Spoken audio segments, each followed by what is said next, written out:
Hello everyone, I'm Arimia, and I'll be going over the progress for my Victorian vampire Otome game, Crimson Waves on the Emerald Sea, Amaranthine Moon. Today we'll be discussing Rowan, one of the love interests for the main character Lucie. Crimson Waves on the Emerald Sea is an alternate Victorian era where vampires live alongside humans, including the main character Lucie, if you want her to be a vampire.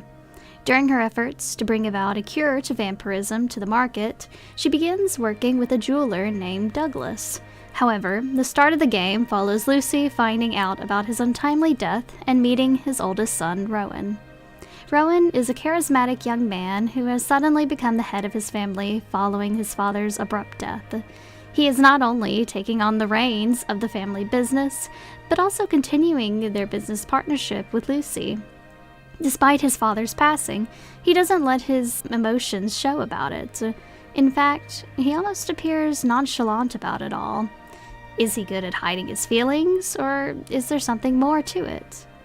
You can meet Rowan towards the middle of the demo, which is playable on Steam, but it's also a brief encounter, right after the shock of learning about his father's death. Despite that, Rowan is very cordial and eager to make Lucie's acquaintance.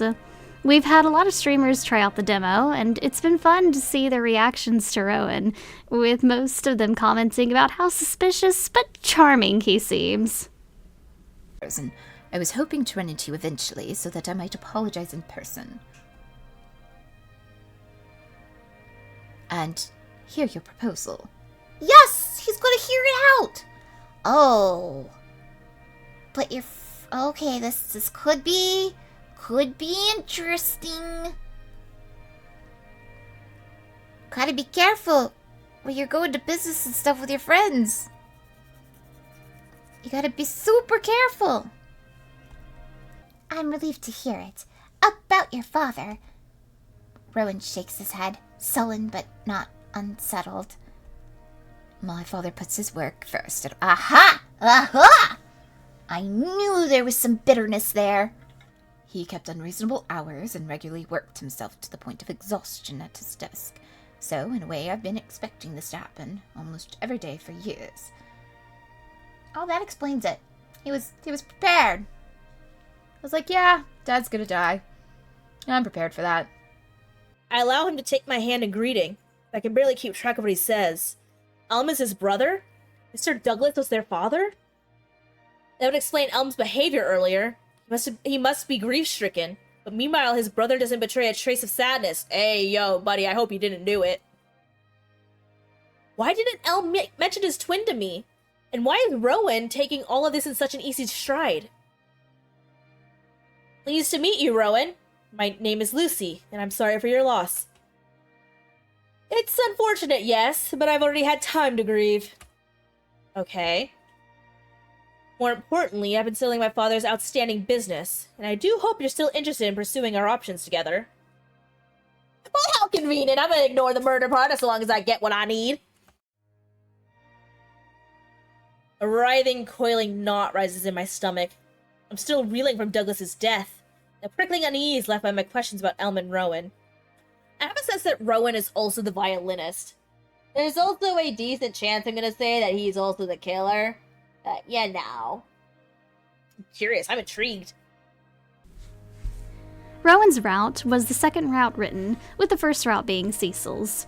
There's an interesting contrast between the two routes given Lucie's relationship with each. Cecil is her childhood friend, who she's been very close to for years, even living together under the same roof in her brother's apartment, due to circumstances. Rowan, on the other hand, is someone who she meets at the beginning of the game, someone she didn't even know existed before. Rowan knows all about Lucie from his father's business, but she doesn't know about him. It's the balance of trying to understand someone once you're face to face and trying to figure out what you can actually take at face value. At first, Rowan seems like a flirty, open book, but what lies beyond the cover? It's clear that Rowan is the twin brother of Elm, one of the other love interests, and a classmate of Lucie's, but Elm never mentioned him before. What kind of past did they have to end up like this? The beginning of Rowan's route is more distant from the other two routes, as Lucie has to seek out Rowan's manor to visit him, but the later half shows more interconnectivity with Elm's route. One through line between the routes is Mr. Williford, a family friend. Rowan refers to him as his uncle despite not being related to him. He's known Williford his entire life, having been around him more often than some of his own relatives. In a way, it reminds Lucie of her relationship with her brother Nemo, as they're not related by blood either. One of the important aspects in Crimson Waves is not only the bonds between people, but how it also doesn't matter if they're related by DNA or not.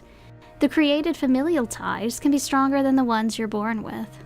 I guess you could say found family is a strong theme in the game. Going back to Rowan and Elm's uncle, though, he's their only family member that we actually see on screen. We hear Rowan talking to his relatives, and we read letters from his father Douglas, but Williford is the only tie to the twins' family we actually visually see on screen. The twins are set, and the rest of their family feels distant because they are. Just as Douglas was hyper-focused on his work, the twins have also not interacted with their wider family for years. The bonds we create ourselves are strong. Despite this, or maybe because of it, Rowan's route is the route with the most surreal, borderline horror imagery. His route focuses on the fear of the unknown and the unknowable, that there will always be things you cannot know for sure, especially in the era that the game is set in. Science wasn't near as advanced as it is now, so part of his route is struggling with accepting that there might not be an answer to the question you're asking, and that you never will get a good answer sometimes. This might sound somewhat vague right now, but trust me, it'll make sense in his routes in the full game. These are just a few of the concepts we've been playing with in Rowan's route in Crimson Waves on the Emerald Sea, Amaranthine Moon. You can meet Rowan for yourself in the playable demo, and if you want to support development of the game, wishlist it on Steam. Thank you for watching this new format. If you like this, let us know. Bye for now.